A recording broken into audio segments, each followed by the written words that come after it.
Hello students, मैंने आपको digestive system के बारे में बताया था, उसका स्ट्रक्चर बताया था। तो ह्यूमन डाइजेस्टिव सिस्टम को हम दो पार्ट में स्टडी करते हैं, एलिमेंट्री कैनाल और ग्लैंड। तो एलिमेंट्री कैनाल जिसमें सारे ऑर्गन्स आते हैं, उसमें है माउथ सबसे पहले, देन आता है pharynx, oesophagus, stomach, small intestine and large intestine. ठीक है। और ग्लैंड्स में आती है salivary gland and then liver and then pancreas. तो सबसे पहले हम उसके ऑर्गन्स की स्टडी करते हैं। सबसे पहले आएगा इसमें ऑर्गन में माउथ। तो माउथ को हम बकल कैविटी कहते हैं, जो बॉल शेप्ड होती है। उसमें तीन चीज़ प्रेजेंट होती हैं, teeth and tongue and salivary gland. तो टीथ और टंग क्या करती है, फूड को पचाने मतलब ग्राइंड करने का काम करती है, और टंग उसको मिलाने का काम करती है, उसको बार बार टीथ के नीचे लाने का काम करती है। तो इस तरह से फूड को जब हम इंटेक करते हैं, अंदर लेते हैं, तो उस प्रोसेस को बोलते हैं इंजेशन। INGESTION इंजेशन बोलते हैं, यानी फूड को इंटेक करना।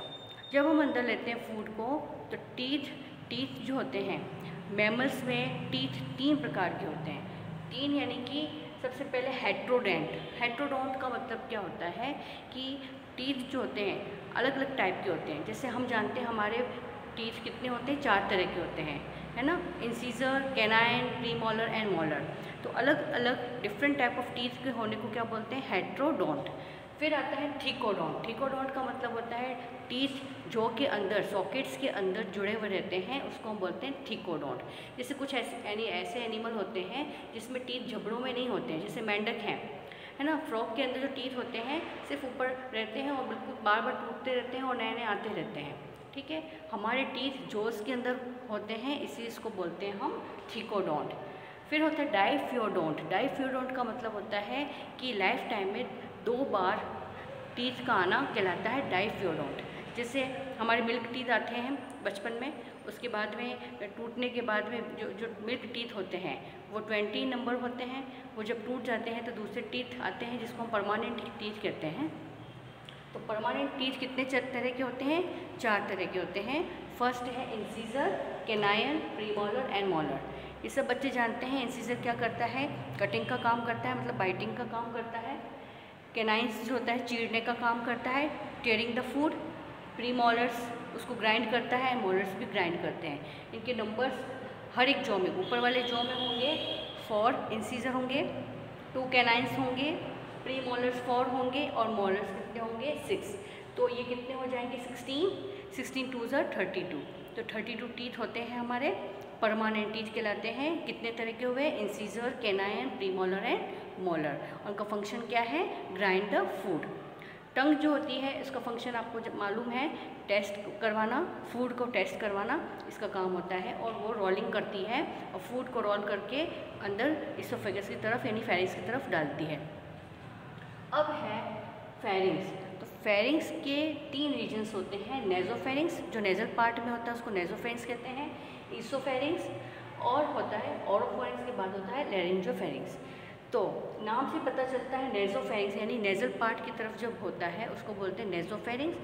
ओरल पार्ट की तरफ होता है उसको बोलते हैं ओरोफेरिंग्स, और लैरिंज की तरफ होता है रेंजियो पार्ट की तरफ उसको बोलते हैं रेंजियोफेरिंग्स पार्ट। तो ये जो है फेरिंग्स जो है वो ओपनिंग है डाइजेस्टिव सिस्टम और रेस्पिरेटरी सिस्टम की। दोनों ही सिस्टम की ओपनिंग एक ही तरफ से होती है, उसको हम बोलते हैं फेरिंग्स रीजन। ठीक है। और यहाँ पर एक एपिग्लोटिस नाम की एक ढक्कन जैसा स्ट्रक्चर होता है जो कि फूड को प्रिवेंट करता है कि वो ट्रेकिया में ना जाए। तो जब हम फूड को अंदर की तरफ लेते होते हैं तभी एपिग्लोटिस क्या करता है, उसको कवर कर देता है, और फूड जो होता है विंड पाइप यानी कि ट्रेकिया में जाने से रुक जाता है। इस तरह से फेरिंग्स इम्पॉर्टेंट रीजन है। उसके बाद में है ईसोफेगस 25 सेंटीमीटर लंबी एक ट्यूब होती है जिसमें कोई डाइजेशन नहीं होता है, सिर्फ और सिर्फ ये यहाँ से भोजन को कहाँ लेके जाती है, स्टमक की तरफ ले जाती है। और उसके अंदर स्पिंचर फाइबर्स होते हैं, जो सर्कुलर फाइबर्स होते हैं उसको हम बोलते हैं स्पिंचर फाइबर्स, जो ईसोफेजियल फाइबर्स कहलाते हैं। तो ईसोफेजियल्स के अंदर प्रेजेंट है, इसलिए ईसोफेजियल स्पिंचर फाइबर्स कहलाते हैं। ये मसल्स क्या करते हैं कि उसके अंदर कॉन्ट्रैक्शन रिलैक्शन करते रहते हैं ताकि फूड धीरे धीरे कहाँ जाएगा, स्टमक के अंदर पहुंचा दिया जाएगा। ठीक है। इसके बाद में है स्टमक। स्टमक को 3 पार्ट में डिवाइड किया गया। फंडस जो सबसे पहला पार्ट है, मिडिल पार्ट को बोलते हैं कार्डियक एंड थर्ड पार्ट को बोलते हैं पायरोलिक। तो ये जो फंडस पार्ट होता है वो सी शेप का होता है, आगे की तरफ कार्डियक पार्ट एंड पायरोलिक पार्ट जो कि किससे जुड़ा होता है, स्मॉल इंटेस्टाइन से। तो इसके अंदर स्टमक जो होता है सबसे इम्पॉर्टेंट पार्ट है। इसके अंदर उसकी जो वॉल होती है, स्टमक की वॉल, वो गैस्ट्रिक ग्लैंड होती है वहाँ पर, और उस गैस्ट्रिक ग्लैंड में से गैस्ट्रिक जूस निकलता है जिसमें HCl और एंजाइम्स प्रेजेंट होते हैं, म्यूकस प्रेजेंट होता है। तो HCl का फंक्शन क्या होता है कि वो जर्म्स जितने भी आ रहे हैं फूड के साथ में उसको ख़त्म करना। गैस्ट्रिक जूसेस में कुछ एंजाइम प्रेजेंट होते हैं जैसे पेप्सिन, रेनिन और गैस्ट्रिक लाइपेज। ये एंजाइम्स जो होते हैं वो फूड को डाइजेस्ट करने का काम करते हैं, जैसे प्रोटीन को पेप्टाइड्स में बदलते हैं। इस तरह से इसके अंदर म्यूकस जो होती है वो एक कवरिंग करती है जिससे कि HCl से उसकी दीवारों पे कोई इफ़ेक्ट ना पड़े और ख़राब ना हो। तो इस तरह से स्टमक जो होता है उसके अंदर फूड का डाइजेशन स्टार्ट हो जाता है और पूरा फूड जो होता है अंदर एक तरह की मूवमेंट होती रहती है इसमें, तो वो फूड पूरा उसमें मिक्सअप होता रहता है गैस्ट्रिक जूस के अंदर। फिर इसके अंदर इरेगुलर फॉल्स होते हैं जिसको रगे बोलते हैं, और ये फॉल्स क्या करते हैं, ये जो रगे होते हैं इरेगुलर फॉल्स होते हैं स्टमक के अंदर, वो उसको सरफेस एरिया को इंक्रीज़ करते हैं और कई देर तक, कई घंटे तक फूड इसमें पड़ा रह सकता है स्टमक में। एंड जो फूड जो उसके अंदर डाइजेस्ट हो रहा होता है, ठीक है, स्टमक के अंदर, उस अनडाइजेस्टेड फूड को बोलते हैं काइम, CHYME, काइम, काइम कहेंगे। और ये काइम जो होता है धीरे धीरे छोटे छोटे स्पिंचल फाइबर्स लगे होते हैं इसके ऊपर, लास्ट वाला जो पायरोलिक पार्ट होता है वहाँ पर स्पिंचल फाइबर्स होते हैं जो फूड को थोड़े थोड़े से पार्ट के टुकड़ों के रूप में इसमें भेजता है स्मॉल इंटेस्टाइन में। स्मॉल इंटेस्टाइन फिर 3 पार्ट में डिवाइड होता है, ड्यूोडेनम, जेजुनम और इलियम।